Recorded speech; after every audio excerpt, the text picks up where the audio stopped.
Vamos continuar nosso estudo da Escola Dominical, falando sobre os atributos da igreja, continuando essa série sobre a igreja, a eclesiologia.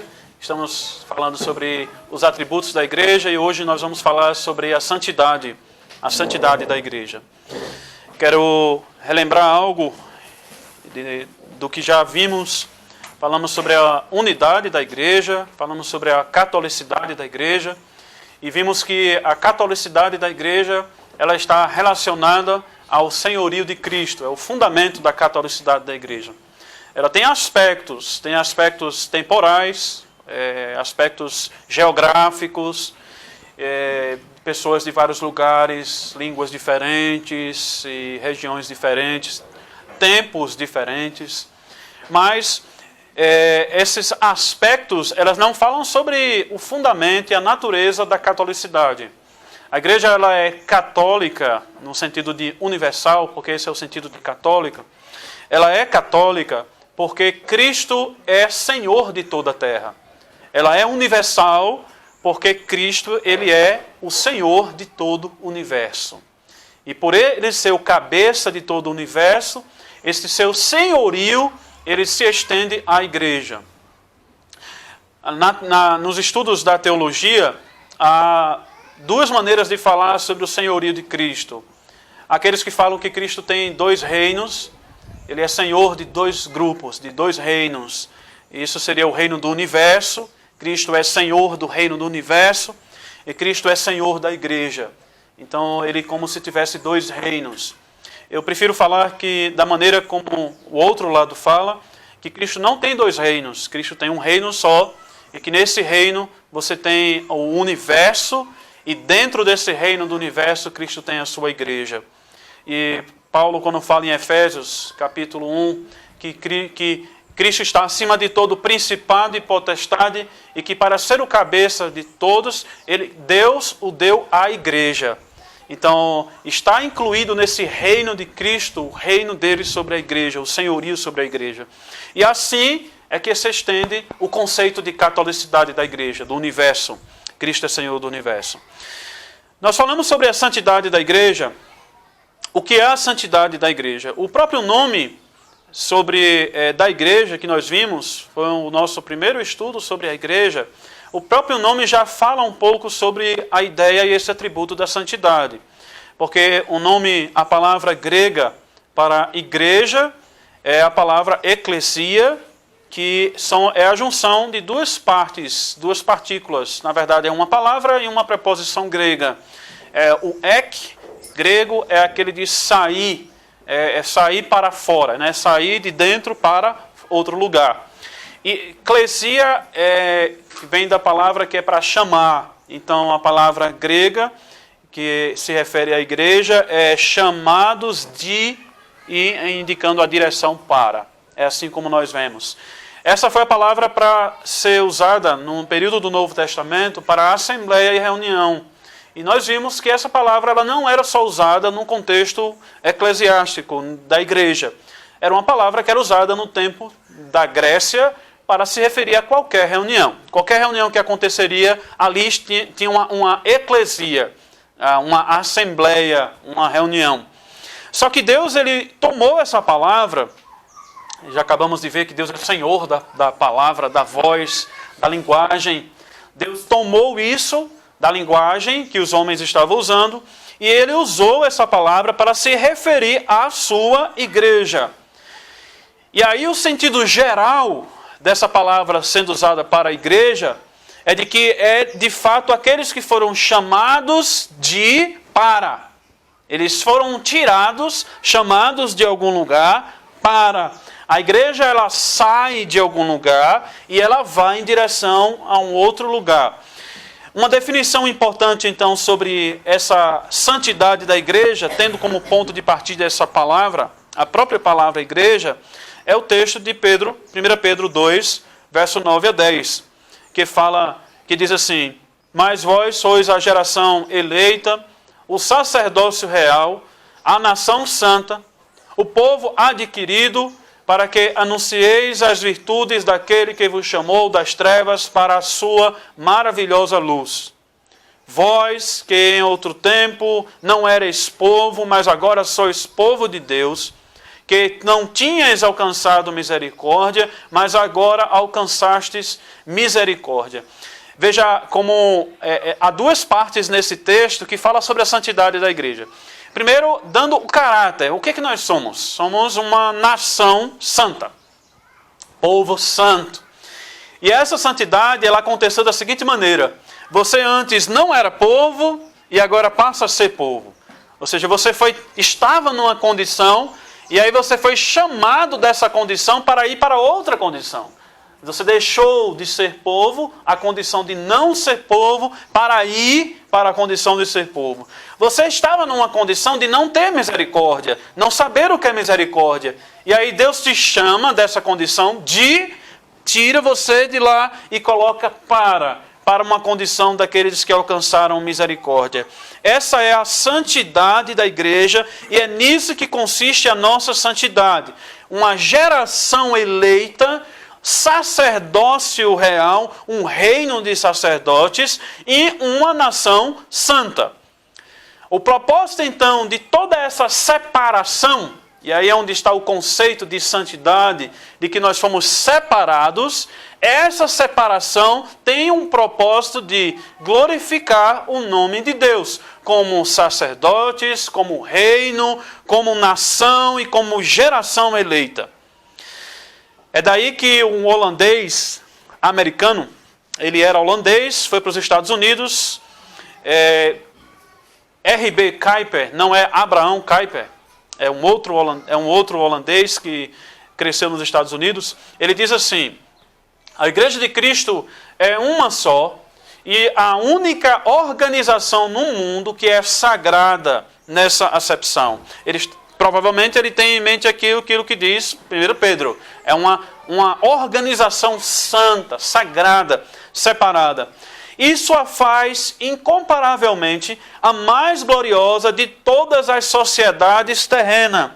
A santidade constitui a igreja. A igreja é sinônimo de santidade.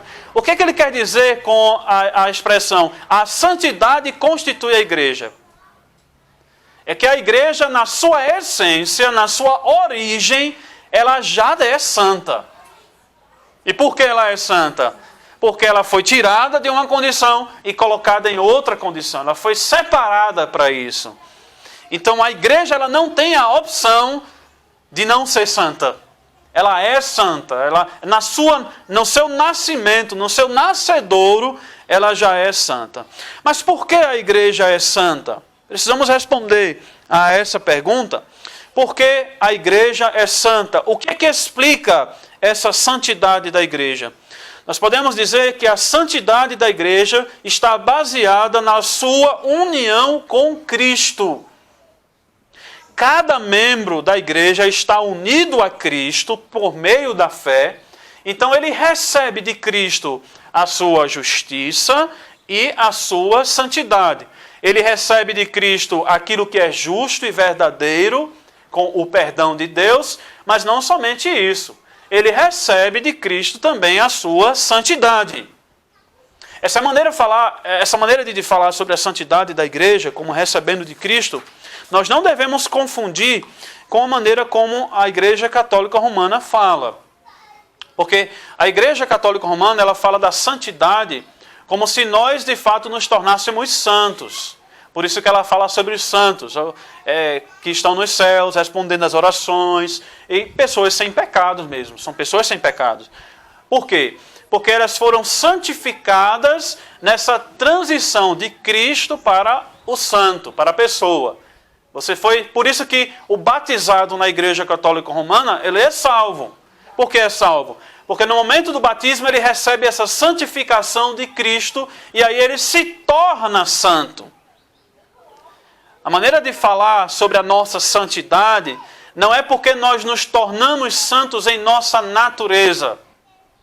É que nós vivemos ligados a Cristo por meio da fé e é a fé que nos liga à santidade dele. Por isso a Igreja Católica Romana fala de graça infundida. é a graça que entra no nosso coração e nos transforma e nos faz santos. Nós não falamos assim. Nós vamos falar de justiça imputada e graça como algo que Cristo nos dá por meio da fé. Ele transfere a nós. Você não é justo. Você é pecador. Você não é santo. Você é pecador. Mas porque você crê em Cristo, você recebe dele a justiça e a santidade que está nele. Está nele, não está em você. É essa a nossa comunicação. Os teólogos falam da nossa união mística com Cristo. O que é a nossa união mística com Cristo? É que, de alguma maneira, por meio da fé, nós ficamos ligados a Ele. Espiritualmente, nós ficamos ligados a Ele. Então, a consequência da nossa união com Cristo é a santidade da igreja. Veja o que o apóstolo Paulo diz em 1 Coríntios 6, 16, 17, que diz: ou não sabeis que o que se ajunta com a meretriz faça um corpo com ela? Porque serão, disse, dois numa só carne. Mas o que se ajunta com o Senhor é um mesmo espírito. Ele está tratando da questão da falta de santidade na igreja, da imoralidade. Aí ele diz assim, olha, um homem que se une a uma prostituta, ele passa a ser um com ela. É um corpo. Aí cita Gênesis, que os dois se tornam uma só carne. Aí, aquele que está em Cristo, o seu corpo está com Ele, por meio da fé. Nós nos unimos a Ele. E porque nós nos unimos a Ele por meio da fé, nós somos santos como Ele é santo. Nós trazemos impureza ao nosso corpo quando nos unimos a uma prostituta. Mas nós trazemos a santidade ao nosso corpo quando nós nos unimos a Cristo. E Paulo continua em Efésios 5, 31, 32. Por isso deixará o homem seu pai e sua mãe, se unirá à sua mulher, e serão dois numa carne. A mesma citação de Gênesis 2. Grande é este mistério, digo, porém, a respeito de Cristo e da igreja. Mais uma vez, é um mistério. Por isso que os teólogos falam da nossa união mística. Mística não tem a ver com o misticismo do que as igrejas falam de misticismo. Mística tem a ver que é algo que é espiritual, que é por meio da fé. E por meio da fé, esse mistério acontece de a igreja se unir a Cristo. É um mistério mesmo. Como é que você, pecador, como é que você hoje, você é pecador, como é que você está unido a Cristo? E se torna um corpo com Ele. Como é que acontece isso? A única explicação é que Cristo, Ele é poderoso, Ele é santo, tão santo, que Ele não nos torna santo, mas Ele nos comunica da sua santidade por meio da fé. Por isso, quando Deus nos olha como a sua igreja, Ele olha com a sua igreja santo. É assim como Ele se refere à sua igreja. Veja o que diz 1 Coríntios 1 e 2. Paulo, chamado apóstolo de Jesus Cristo, pela vontade de Deus, e o irmão Sóstenes, a igreja de Deus que está em Corinto, aos santificados em Cristo Jesus, chamados santos, com todos os que em todo lugar invocam o nome do nosso Senhor Jesus Cristo, Senhor deles e nosso. E mais uma vez Paulo diz aos santos irmãos fiéis em Cristo, que estão em Colossos, graça a vós e paz da parte de Deus, nosso Pai, e do Senhor Jesus Cristo. Como é que você é chamado de santo? Você foi separado por Cristo, você tem o nome dele, você carrega a sua santidade, mesmo quando você não é santo. Não é uma condição aqui. Você só é santo se você tiver obras de santidade. Não é condição. Nessa condição, é na condição de que por meio da fé você está unido a Cristo e por isso você é santo. É assim como Paulo nos trata. Só que vamos falar um pouco sobre como é que essa santidade ela acontece. Nós já falamos que a nossa santidade vem da nossa associação com Cristo. Esse é o fundamento da santidade da igreja. Mas como é que essa santidade ela pode ser vista na igreja? Como é que ela acontece? Nós, olhando a Bíblia como um todo, há duas maneiras de falar sobre a santidade da igreja. Nós podemos dizer que há uma santidade da igreja, ela pode ser chamada de santa, Está cheio de pecador aqui, cheio de pessoas com pecadoras. E pode haver hipócritas, pessoas que não são realmente nem crentes. Os crentes já são pecadores, mas pode haver hipócritas. Mas por que a Bíblia chama a igreja toda de santa? Sabendo que tem pecadores e sabendo que há hipócritas no meio dela. Mas por que isso? Essa é a maneira de falar da igreja que tem a ver com a aliança.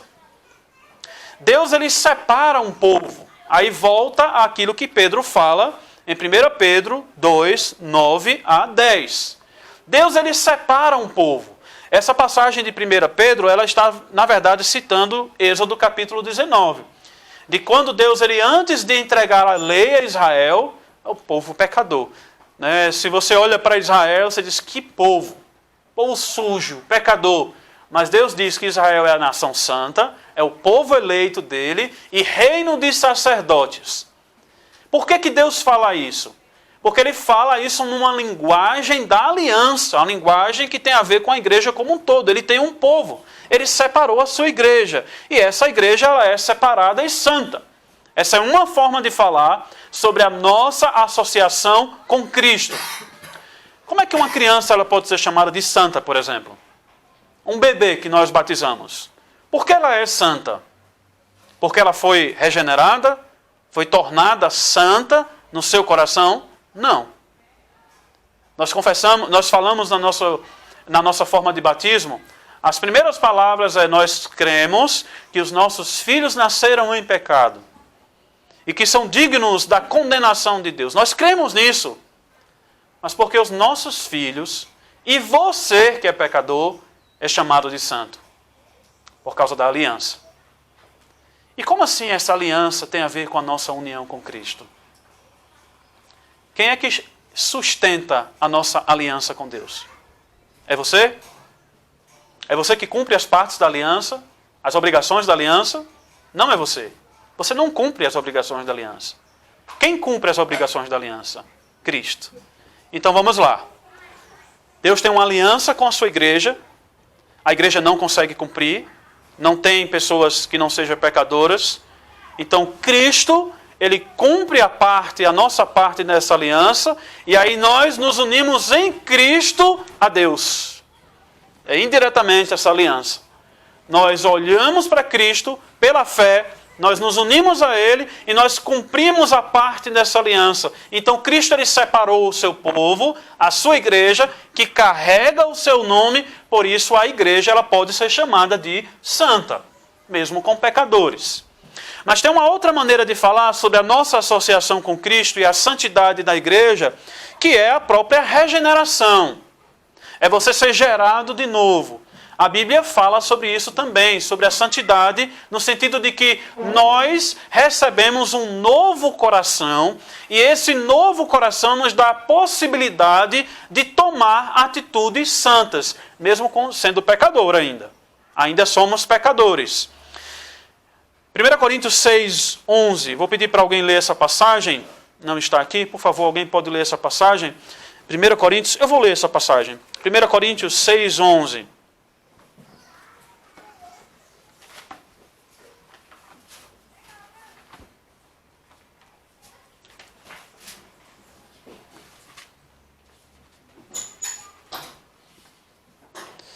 Diz assim,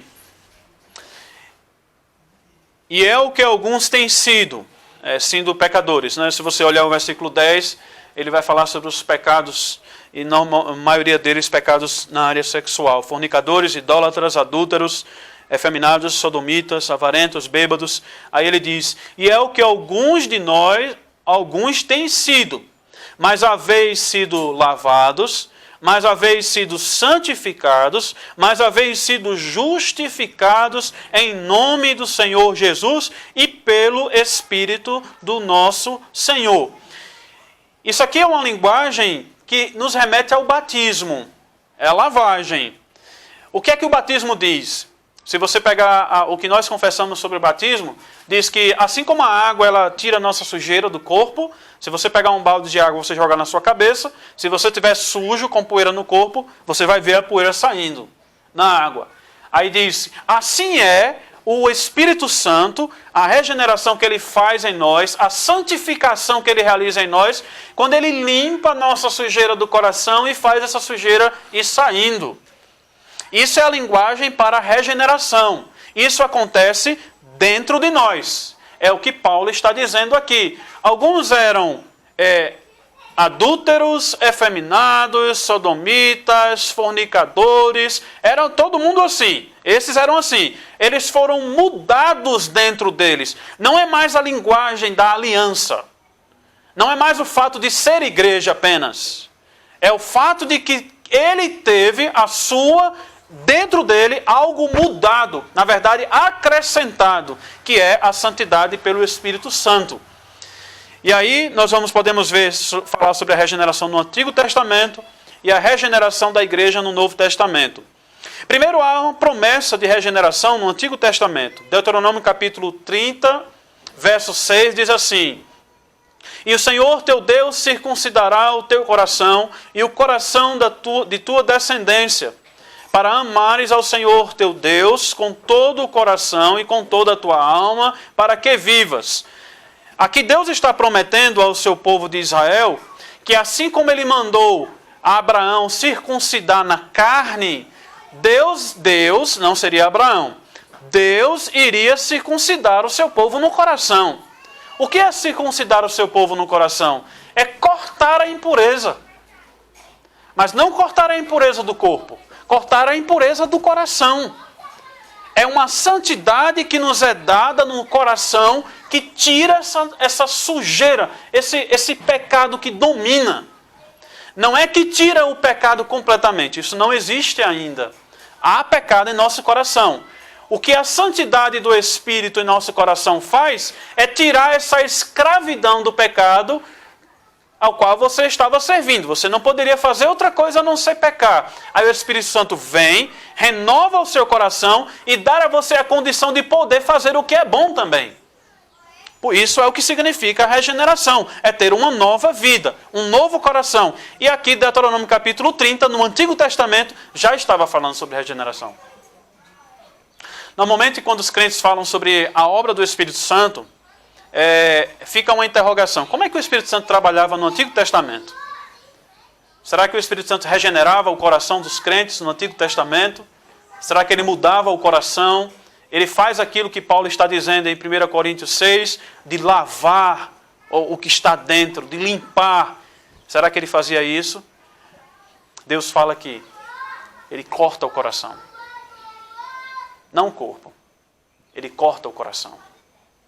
É interessante que a relação entre a circuncisão e o batismo. Porque o que é que a circuncisão fazia? Cortava o corpo, eliminava a impureza, e aí Deus está dizendo que aquele sinal estava mostrando que Deus ia cortar a sujeira do coração e eliminá-la. Aí nós vamos para o batismo. O que é que o batismo nos diz? O batismo ele é a água que tira a sujeira do nosso corpo externamente, mas ele mostra que Deus ele limpa o nosso coração internamente e tira a sujeira. O Espírito Santo ele regenerava no Antigo Testamento, assim como ele regenera no Novo Testamento e assim como ele nos regenera hoje. Ele nos faz ter santidade, a santidade de Cristo. Ele nos dá dessa santidade. Ele não nos transforma como a Igreja Católica fala. Ele não nos transforma como santos sem pecado, que agora estão salvos por causa disso, mas Ele nos dá essa santidade de Cristo para que nós possamos viver a vida como Ele. A regeneração no Antigo Testamento também fala sobre um novo nascimento. Em Jeremias 24, de 1 a 7, eu vou ler essa passagem, Jeremias 24, de 1 a 7.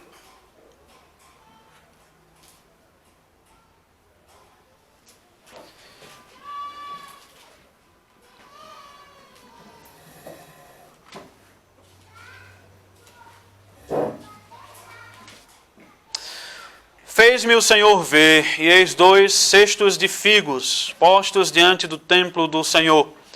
Depois que Nabucodonosor, rei de Babilônia, levou em cativeiro a Jeconias, filho de Jeoiaquim, rei de Judá, e os príncipes de Judá, e os carpinteiros e os ferreiros de Jerusalém,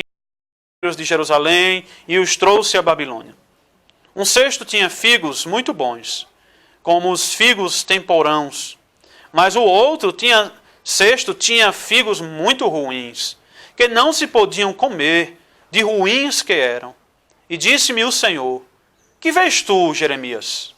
E eu disse: figos. Os figos bons, muito bons, e os ruins, muito ruins, que não se podem comer, de ruins que são. Então veio a mim a palavra do Senhor, dizendo: assim diz o Senhor, Deus de Israel: como a estes bons figos, assim também conhecerei aos de Judá, levados em cativeiro, os quais enviei deste lugar para a terra dos caldeus para o seu bem. Porei os meus olhos sobre eles, para o seu bem, e os farei voltar a esta terra. E edificá-los-ei, e não os destruirei, e plantá-los-ei, e não os arrancarei. E dar-lhes-ei coração para que me conheçam, porque eu sou o Senhor, e ser-me-ão por povo, e eu lhes serei por Deus, porque se converterão a mim de todo o seu coração. Aqui é Deus prometendo que Ele iria fazer uma obra em Israel no coração dos figos maus. Os figos que não prestavam. Eles foram levados cativos porque não prestavam. E Deus iria trazê-los de volta, mudá-los por dentro, dar a ele um coração novo, e eles iriam se converter ao Senhor. E diz: irei plantá-los e não os arrancarei, ou seja, os figos serão bons. Deus iria torná-los bons. Isso é a obra do Espírito Santo de regeneração que Deus promete ao seu povo no Antigo Testamento. Mas como nós sabemos, a obra da regeneração ela também acontece no Novo Testamento. O Senhor Jesus ele disse a Nicodemos: na verdade, te digo que aquele que não nascer de novo não pode ver o reino de Deus. Disse-lhe Nicodemos: como pode um homem nascer sendo velho? Pode porventura tornar a entrar no ventre de sua mãe e nascer? Jesus respondeu: na verdade, te digo que aquele que não nascer da água e do Espírito não pode entrar no reino de Deus. O que é nascido da carne é carne, e o que é nascido do Espírito é Espírito. Não te maravilhes de te ter dito, necessário vos é nascer de novo. O vento assopra onde quer e ouves a sua voz, mas não sabes de onde vem, nem para onde vai. Assim é todo aquele que é nascido do Espírito. Exatamente o que Deus promete no Antigo Testamento, a obra de regeneração do Espírito Santo, e ligado ao batismo. Porque quando fala assim, que não nascer da água e do Espírito, às vezes a igreja interpreta como se estivesse dizendo que o batismo, ele regenera a pessoa. Ou seja, se a pessoa não for batizada, ela não pode ser salva, porque Jesus está dizendo que tem que nascer da água e do Espírito. Não é isso. É que a água, ela tinha uma linguagem simbólica de que aquele que recebia a água no seu corpo externo, isso na cerimônia do Antigo Testamento. Jesus está falando isso do Antigo Testamento. Não está falando do batismo do Novo Testamento. Está falando da cerimônia que acontecia no Antigo, de purificação. E assim como a pessoa recebia essa água da purificação, ela estava sendo regenerada pelo Espírito. É assim como nós vemos a santidade da igreja sendo mudada internamente. Então, recapitulando, a santidade da igreja, ela está associada a Cristo de uma maneira externa, como se fala na aliança, por isso é uma nação santa, mesmo cheia de hipócritas dentro da igreja. As igrejas por aí estão cheias de hipócritas, mas é uma nação santa, linguagem da aliança. Mas também a Bíblia fala sobre a nossa santidade, não mais como sendo um grupo de pessoas da aliança, mas pessoas que foram transformadas, que saíram da escravidão e agora servem ao Senhor por meio da regeneração. É assim como nós entendemos a santidade e como nós estamos associados a ela. Há um ponto de tensão aqui, e eu quero destacar isso. O ponto de tensão é o seguinte: a igreja ela é santa, ou seja, há uma regeneração aí que envolve. Mas a igreja ela deve ser santa. Como é que eu explico isso? Você é santo, aí vamos lá, a linguagem pactual, a igreja como toda é separada por Deus, ela é santa. Correto, eu já sou santo. Mas também falamos que a igreja é santa no sentido de que pessoas foram regeneradas e de fato mudadas na sua natureza. Na verdade, foi acrescentada, não é que deixou de ser pecadora, mas continua tendo a natureza pecaminosa e foi dada a santidade do Espírito. Ela é santa. Por que a Bíblia diz que eu devo ser santo? Então, há um ponto de tensão aqui, e que as pessoas muitas vezes falam sobre isso. Eu quero ler essa passagem de Ezequiel capítulo 36, porque essa passagem de Ezequiel capítulo 36, ela traz as duas coisas juntas, esse ponto de tensão juntos. Então aspergirei águas puras sobre vós, e ficareis purificados. De todas as vossas imundícies e de todos os vossos ídolos vos purificarei. Dar-vos-ei um coração puro, novo, e porei dentro de vós um espírito novo. E tirarei da vossa carne o coração de pedra, e vos darei um coração de carne. E porei dentro de vós o meu espírito. Aí vamos parar aqui. Toda essa fala de Ezequiel é a regeneração do espírito. É o Espírito Santo nos dando um novo coração, uma nova maneira de viver. Mas agora vamos continuar. Farei que andeis nos meus estatutos e guardeis os meus juízos e os observeis e habitareis na terra que eu dei a vossos pais e vós sereis o meu povo e serei o vosso Deus. Vamos analisar agora essa santificação interna. É que é uma nova regeneração que não tira o nosso pecado, mas nos dá aquilo que não é pecado. Então agora, dentro de nós temos duas naturezas. Nós temos a natureza pecaminosa que nós herdamos de Adão e nós temos a santidade de Cristo que nos é dada pelo Espírito. Essas duas naturezas, elas estão lutando dentro de nós. Lembra-se de Romanos capítulo 7, o que é que Paulo diz? Aquilo que eu quero fazer, eu não faço. Aquilo que eu não quero fazer, eu faço. Essas duas naturezas estão lutando. Então a regeneração que foi dada a nós, e nós somos chamados de santos, também por causa delas, ela não implica que você agora não tem mais pecado e que você não precisa mais lutar contra ele. Na verdade é o contrário. Deus ele tornou a sua igreja santa por meio da regeneração para que o pecado seja combatido.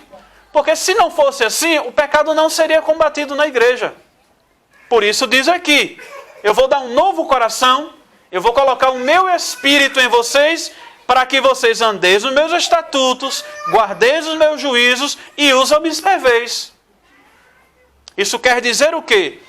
Que esse ponto de tensão entre ser santo e ter que ser santo, na verdade não é uma tensão. É uma progressão de Deus, na salvação de Deus na nossa vida.